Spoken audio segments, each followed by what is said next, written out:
Hello and welcome to DM But Group Tuition, a place for all the rankers. आज हम क्या सीखने वाले हैं? तो आज हम अपने टेक्स्ट बुक बी हाइव से यूनिट 2 की पोयम नंबर 2 यानी कि विंड सीखने वाले हैं. विंड यानी कि हवा. यहाँ पोएट हवा से बातें कर रहे हैं. हवा में नहीं, हवा से बातें कर रहे हैं. वैसे ये पोयम तमिल में लिखी गई थी बाय सुब्रमण्यम भारती, लेकिन इसका इंग्लिश अनुवाद किसने किया है? तो इसका इंग्लिश अनुवाद किया है A.K. रामानुजम ने. वैसे देखा जाए तो एक अच्छी सी पोयम है और एक लाइफ लेसन भी हमें सिखा के जाती है. ज़्यादातर ये जो पोयमें रहती है वो पोयम हमें बहुत ही हिडन, बहुत ही अंदरूनी, बहुत ही डेफ्ट वाला लाइफ लेसन सिखाती है. लेकिन बस हमें वो विज़न चाहिए, हमें वो इंटेलेक्चुअल चाहिए कि हम उसे समझ पाएँ. तो चलिए शुरू करते हैं पोयम विंड से, जिसमें अपने जो पोएटेस है वो बातें किससे कर रही है? हवा से बातें कर रही है. मैं दोबारा बताना चाहूँगा, हवा में नहीं, हवा से बातें कर रही है. चलिए. Wind come softly, don't break the shutter of the windows, don't scatter the papers, don't throw down the books on the shelf. यहाँ सिर्फ और सिर्फ सुब्रमण्यम भारती यानी कि अपनी पोएटेस विंड से बात करते हुए कुछ ऐसा कह रही है कि भाई विंड तू जरा धीरे चल, ए हवा तू थोड़ा धीरे चल. जब भी तू तेज चलती है होता क्या है? तो विंडोज़ के जितने भी शटर है वो टूट जाते हैं. भाई तुझे तो तेज चलना पसंद होगा, लेकिन नुकसान तो हमारा हो जाता है. Don't scatter the papers. अरे बहुत सारे इम्पॉर्टेंट पेपर्स मैंने अपने टेबल, अपने डेस्क पे रखे हुए हैं. भाई तू तो अचानक ही चलती है और सारे के सारे पेपर्स यहाँ वहाँ बिखेर के तू तो चली जाती है और मेरा काम बढ़ जाता है. Don't throw down the books on the shelf. अब ऐसा भी क्या होता है कि कब कभार ऐसा भी हो जाए कि विंड ज़्यादा ही तेज़ हो. जब विंड ज़्यादा ही तेज़ होगी तो शेल्फ पे अपने जितनी भी बुक्स रखी हो सारी की सारी बुक्स नीचे गिर जाती है. तो ऐसा मत करो यार. हम लोग बुक्स को बहुत ही रिस्पेक्ट देते हैं, बुक्स को नीचे गिरना हमें पसंद नहीं है. लेकिन विंड तू तो किसी भी कीमत पे समझती ही नहीं है. तू तो जब तेज़ चलती है ये सब कुछ करके चली जाती है और जो कोई भी काम, बचा कुचा काम हमें ही करना पड़ता है. There look what you did, you threw them all down. और यहाँ पे बहुत ही फ्रेंडली होके वो विंड को बहुत ही अच्छी तरह बताती है कि देखो अभी मैंने बताया और अभी तुमने ये कर दिया. देखो सारी की सारी बुक्स तुमने शेल्फ से नीचे गिरा दी है. You tore the pages of the books. Tore यानी फट जाना. वैसे उसका V1 होता है tear, tear, tore, torn. Torn उसका V3 है. ग्रामर में कहीं पे आ जाए तो याद रखिएगा. यहाँ पे इतना ही वो सिर्फ बताती है कि देखो जैसे ही तुमने बुक्स नीचे गिराई, देखो कितनी बुरी तरह से मेरी फेवरेट बुक्स के पन्ने तक फट गए. तो यहाँ पे वो विंड को कंप्लेन भी कर रही है कि इतने मेरे समझाने के बावजूद तुम समझने को ही तैयार नहीं हो. You brought rain again. अरे देखो देखो तुमने दोबारा रेन शुरू कर दिया. बस ये सभी चीज़ें किसकी वजह से हो रही है? तो ये सभी चीज़ें सिर्फ और सिर्फ विंड की वजह से हो रही है. यहाँ अपनी जो भी पोएटेस है वो पोएटेस सिर्फ और सिर्फ ब्लेम किसे कर रही है? तो सिर्फ और सिर्फ ब्लेम कर रही है विंड को। वो यहाँ वो हवा से बातें कर रही है। अभी तक तो आपको ऐसा ही लग रहा होगा कि सर सच में बताइए कि यहाँ पे पोएटेस हवा से बातें कर रही है कि सच में हवा में ही बातें कर रही है? ऐसा तो अनयूजुअल काइंड ऑफ थिंग हमने देखा ही नहीं है। अरे कौन कोई इनएनिमेट थिंग, हवा कहाँ उसकी कोई बात सुनने वाली है? वो हवा से कैसे बात कर रही है? सर ये क्या चल रहा है, ये आपको लगेगा। नहीं बच्चे, पोयम को ख़त्म हो जाने दो, बाद में आप उसका डेप्थ मीनिंग ज़रूर से समझेंगे। और DM sir, if DM sir is with you तो वो सब कुछ डेप्थ में समझाएंगे ही। चलिए कुछ आगे चलते हैं। You are very clever at poking fun at the weaklings. Weaklings यानी कि जो वीक है, जो दुर्बल है, ओके, और उनको तू हमेशा ही पोक करती रहती है। पोक करता है, पोक करना यहाँ उनका उसका मीनिंग हो जाता है। यहाँ फेसबुक पे आपने कई सारे लोगों को पोक किया होगा, लेकिन यहाँ इसका मीनिंग होता है उंगली करना। तुम ज़्यादा से ज़्यादा उंगली किसे करते हो? तो तुम ज़्यादा से ज़्यादा परेशानी, उंगली यानी कि परेशान करना, तुम ज़्यादा से ज़्यादा परेशान जो लोग वीक रहते हैं उन्हीं को करती हो। स्ट्रांग लोगों के साथ तो तुम बहुत ही मॉडेस्टली बिहेव करती हो, बड़ी ही विनम्रता से पेश आती हो, लेकिन जो बेचारे वीक है, जो बेचारे दुर्बल है, उसको तो तू हमेशा ही पोक करती रहती हो। फ्रेल क्रैम्बलिंग हाउसेस, क्रैम्बलिंग यानी तोड़ फोड़ कर देना। जो मजबूती से मकान टिका हो उसका तो तू बाल भी बांका नहीं कर सकती, लेकिन जो बेचारा पूरा खंडर हो गया हुआ कोई झोपड़ा हो तो पूरा झोपड़े का तू सफाया कर देती है। क्रम्बलिंग डोर्स, जब भी कभी तेज हवाएं चलती हैं तो डोर्स की हालत तो ऐसी हो जाती है कि वो कभी कभार तो टूट तक जाते हैं। क्रम्बलिंग राफ्टर्स, यहाँ राफ्टर का मीनिंग क्या होगा? तो राफ्टर के वैसे 2-4 मीनिंग है, तो यहाँ राफ्टर का मीनिंग छोटी छोटी बोट्स हम ले लेते हैं, यानी मल्लाह ले लेते हैं, छोटी छोटी बोट्स ले लेते हैं। जब तेज हवाएं दरिया के ऊपर से बहती है तो बड़ी बड़ी शिप्स का तो तू कुछ नहीं बिगाड़ सकती, लेकिन जो छोटी छोटी बोट्स है, जो राफ्टर्स है, उनको तो तू निस्तो नाबूद कर देती है। क्रम्बलिंग वुड्स, क्रम्बलिंग वुड्स यानी क्या? क्रम्बलिंग वुड्स का मीनिंग ऐसा ही है, यहाँ जितनी भी चीज़ों का बात की गई है वो सभी वीक चीज़ों की बात की गई है। तो वुड्स माने जंगल, जंगल में जो बड़े बड़े पेड़ है उनका तो तू कुछ नहीं कर सकती, लेकिन जो वीक पेड़ है, जो बिल्कुल किसी के सपोर्ट पे खड़े हुए हैं, वो सभी पेड़ों को तू जड़ों से उखाड़ फेंकती है। Crumbling bodies, crumbling lives, okay, जो तन से मजबूत नहीं है तो उसे भी बिखेर देती है। ओके, जो जान अंदर से मजबूत नहीं है तो उसको निकाल ही देती है। ताकि यहां इतना ही बताया गया है कि जो कोई भी ये विंड है वो सिर्फ और सिर्फ अटैक किस पे करती है, डिस्ट्रॉय किसे करती है? जो मन या तन से वीक हो। अब समझ रहे हो क्या कहना चाहते हैं?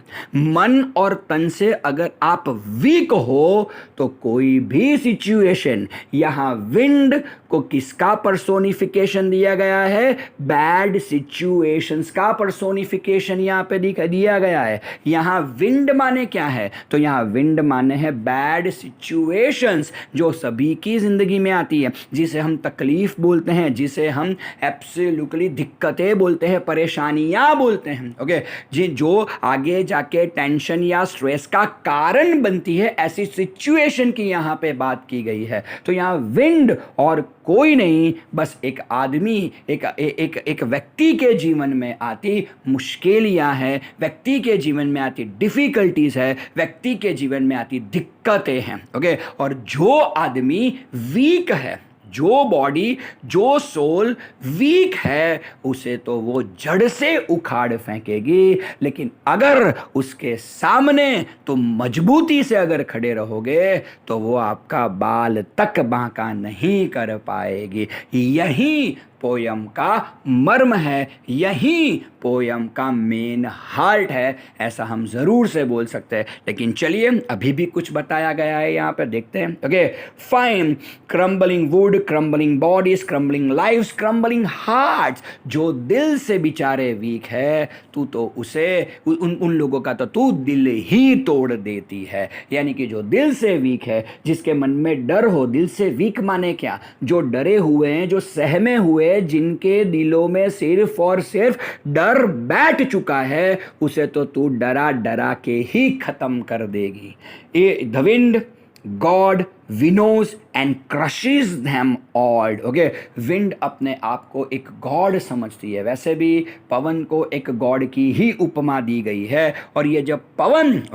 पागलों की तरह किसी की तरफ बढ़ता है तो उसके रास्ते में जितने भी कोई आता है, जो भी कोई आता है, उसको वो क्रश करती जाती है। लेकिन कभी आपने देखा है कि जो स्ट्रांग हो वो स्ट्रांग उसके सामने टिक जाता है, उसका वो स्ट्रांग का कुछ नहीं बिगाड़ सकती। वो सिर्फ और सिर्फ weak body, weak soul, weak lives और वीक हार्ट्स का ही तकलीफ़ें दे सकती है। बाकी जो स्ट्रांग बॉडी है, स्ट्रांग लाइव्स है या स्ट्रांग हार्ट्स है, उनका तो वो कुछ नहीं कर पाती। He won't do what you tell him. यहाँ पे ऐसा ही बताया है कि जो ये विंड है ना, आप जैसे बोलोगे ना ऐसे नहीं करेगी। यानी विंड क्या, जो अपने जीवन में जो दिक्कतें हैं, अपने जीवन में जो परेशानियां हैं, हम जैसा चाहेंगे इस तरह से ज़िंदगी नहीं चलती। कई बार ऐसा भी होता है, हमने सोचा क्या हो और होता क्या है। इंग्लिश में एक बड़ी सी बढ़िया सी प्रोवर्ब है, मैन प्रपोजेज गॉड डिस्पोजेज। आदमी सोचता क्या है, होता क्या है। हमने ऐसा ही सोचा हो तो सब कुछ स्मूथ चला जाएगा, लाइफ मेरी बहुत ही स्मूथ रहेगी। जब आपको ऐसा लगे कि मेरी लाइफ बहुत ही स्मूथ जा रही है, बस तभी उसी समय वो परेशानी बन के आपके सामने खड़ी हो जाएगी। तो विंड आपकी बात नहीं सुनने वाली। यहां भले ही पोएटेस ने इतना सारा बोला कि विंड तुम्हारी वजह से ये हो रहा है, विंड तुम्हारी वजह से वो हो रहा है, लेकिन एट लास्ट विंड ने क्या किया, तो सबसे ज्यादा नुकसान किया ना कि शेल्फ में जितनी भी बुक्स थी सभी नीचे गिरा दिया, सभी बुक्स गिर गई और उनकी फेवरेट बुक्स तक फट गई उसमें। ओके, तो देखिए, तो ऐसा ही होता है कि जब कोई परेशानी या दिक्कतें आपकी सामने आती है तो हमेशा ही समझ लीजिए कि आप जैसा बोलेंगे ना वैसे वो बिहेव नहीं करेगी। उसे जिस तरह से बिहेव करना है वो उस तरह से ही बिहेव करेगी। आप उसका कुछ नहीं बिगाड़ सकते। यही बात यहां पे बताई गई है। So come let's build strong homes. बस तो क्या कर सकते हैं, अगर इस विंड से, अगर इस परेशानियों से, अगर इन दिक्कतों से अपने जीवन को बचाना है तो क्या करना है। हम इन लोगों से एस्केप नहीं हो सकते। अगर आपने आदमी का जीवन अगर लिया है, अगर आपने मनुष्य का जीवन लिया है, तो परिस्थितियां आपके विपरीत में जाएंगी ही जाएंगी। चाहे कुछ भी कर लो, चाहे अच्छा काम कर लो या बुरा काम कर लो, परिस्थितियां आपके विपरीत जाएंगी ही जाएंगी। आप कुछ नहीं कर सकते, ऐसा होता ही है। तो हम क्या कर सकते हैं, तो हम सिर्फ और सिर्फ इतना कर सकते हैं कि हम अपने घरों को मजबूत बना सकते हैं।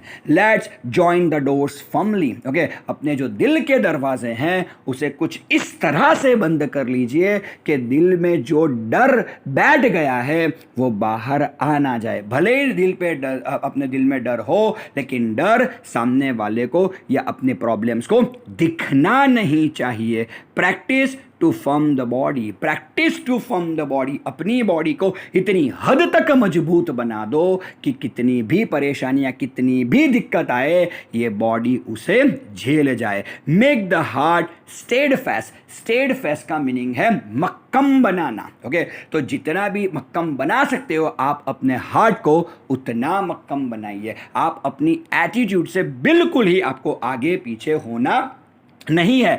Attitude is always comes from the heart. Attitude has no relation with brain, attitude must have the relation with your heart. तो अपनी जो भी एटीट्यूड है उस एटीट्यूड से ही अपने को आगे जाना है। तो उसके लिए हमें क्या करना है, तो उसके लिए हमें हमारे दिल को मजबूत बनाना है। Do this and the wind will be friend with अस। अगर आप ये सब कर लेते हो तो विंड आपका कुछ नहीं बिगाड़ सकती। अगर विंड आपका कुछ नहीं बिगाड़ सकती तो आगे जाके यही विंड सिर्फ और सिर्फ आपकी फ्रेंड बन के रह जाएंगी। यानी कि जीवन में असली असली हीरो वही है, असली डायमंड वही है जो किसी भी सिचुएशन का डट कर मुकाबला करे। बस जब कोई आदमी डट कर मुकाबला किसी भी विपरीत परिस्थितियों का करता है तो आप समझ लीजिए दैट पर्सन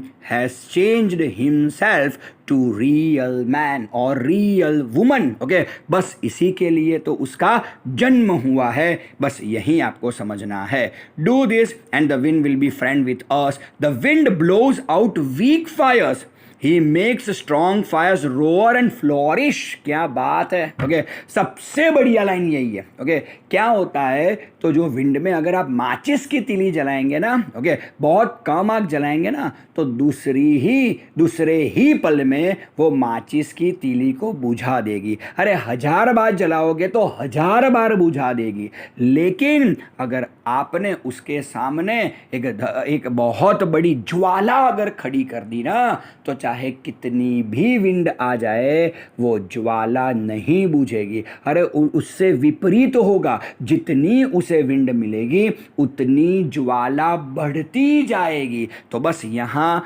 पोएटेस हमें इतना ही बताना चाहते हैं कि जब भी कभी ऐसा हो तो अपने दिल में ओके माचिस मत जलाइए, अपने दिल में एक ज्वाला जगाइए।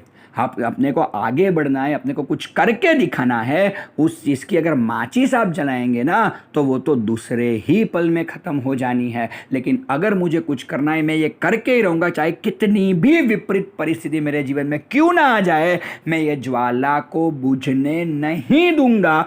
जब आप में ये एटीट्यूड आ जाएगी तो समझ लीजिए विंड यानी कि दिक्कतें, परेशानियां, ट्रबल्स, सफरिंग्स कुछ आपका कुछ नहीं बिगाड़ पाएंगी। His friendship is good, we praise him every day. बस एक बार अगर ये विंड, अगर ये ट्रबल्स, अगर ये सफरिंग आपके फ्रेंड बन जाते हैं, खत्म कहानी। आप खुद ही सराहेंगे और जितने भी लोग आपको देखेंगे वो हर कोई आपको सराहेगा, यानी कि आपको एडमायर करेगा, आपको प्रेज करेगा और आपकी नाम की माला जपेगा। क्यों? क्योंकि हम लोग हीरो उसे ही मानते हैं जो कितनी भी परेशानियां आ जाए लेकिन उसका वो अगर डट के मुकाबला करता है तो ऐसे लोग इस समाज में इंस्पिरेशन बन जाते हैं। तो यस, विंड पोयम से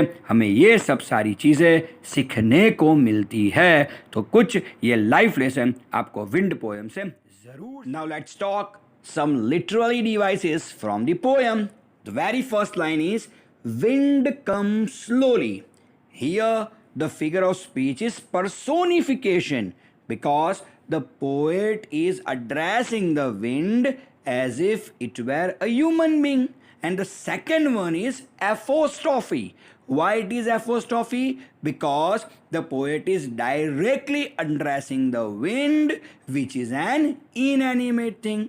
The second one is don't break the shutters of the window, don't scatter the papers, don't throw down the books on the shelf. Here the very first FOS come to my mind is none other than repetition, because the word don't is repeated more than 2 times. It is repeated for 3 times. You can easily understand that. And the second one is personification. Why is it personification? Because here again the poet is addressing the wind as if it were a human being. The third one is there, look what you did. You threw them all down. The very first FOS comes to my mind is alliteration.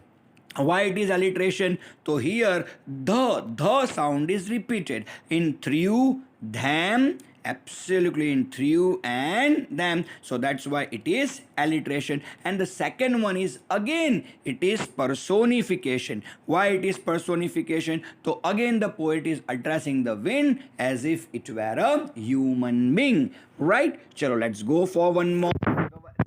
The fourth one is you brought rain again. Here again the figure of speech is personification. This poem is completely based on personification. There is no doubt about that, because the wind is here given human qualities. That's why here the poet is addressing the wind as human beings. That's why it is personification in each and every line. We can easily find it out there. And again it is an internal rhyme. How it could be an internal rhyme? So you can here easily find out two words: rain again, rain again. Both the words are rhyming with each other in the very line. So that's why it is internal rhyme. The fifth one is, you are very clever at poking fun at the weaklings. The very first figure of speech comes to my mind is none other than personification.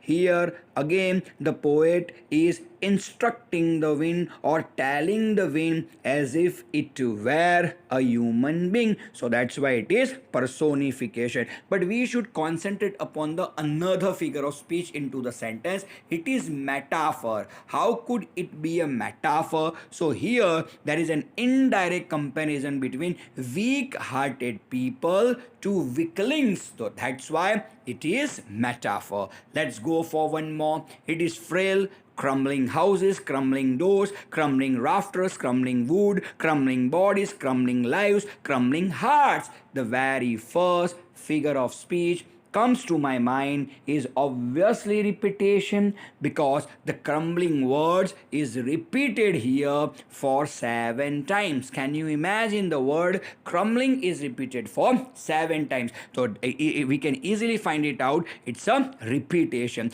The second one is anticlimax, but you have to find out how it could be an anticlimax, because up to crumbling wood, you can see over here, up to crumbling wood, absolutely it is anticlimax. Just have a look over here: crumbling houses, crumbling doors, crumbling rafters, crumbling wood. So you can easily come to know that these all things are made of wood, and here is an anticlimax rule is followed. So that's why it is an anticlimax, FOS. And the last one here is absolutely, we can speak, it is synecdoche. How it could be a synecdoche? So you can easily find out crumbling heart is used for here, a crumbling heart used for a weakening people, weakening people. So yeah, the word heart is representing the whole person over here. That's why it is synecdoche. The seventh one here is the wind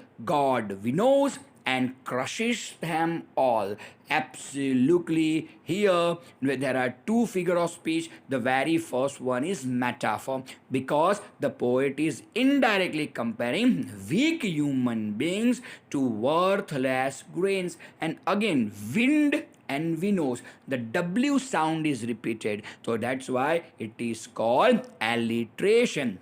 Next, he won't do what you tell him. He won't do what you tell him. The very figures of speech here comes is personification, because again the poet is behaving in that manner that the wind is like a human being. Fine. So come, let's build strong homes. Just have a look here. So come, let's build strong homes. In this sentence, the figure of speech is absolutely apostrophe. How could it be an apostrophe? Because the poet is directly addressing the reader who is not present over there. So that's why it is apostrophe. Let's go for one more. The word is the wind blows out weak fires. Have a look here. The wind blows out weak fires. Absolutely, it's metaphor. How could it be a metaphor? Because the poet is indirectly comparing weak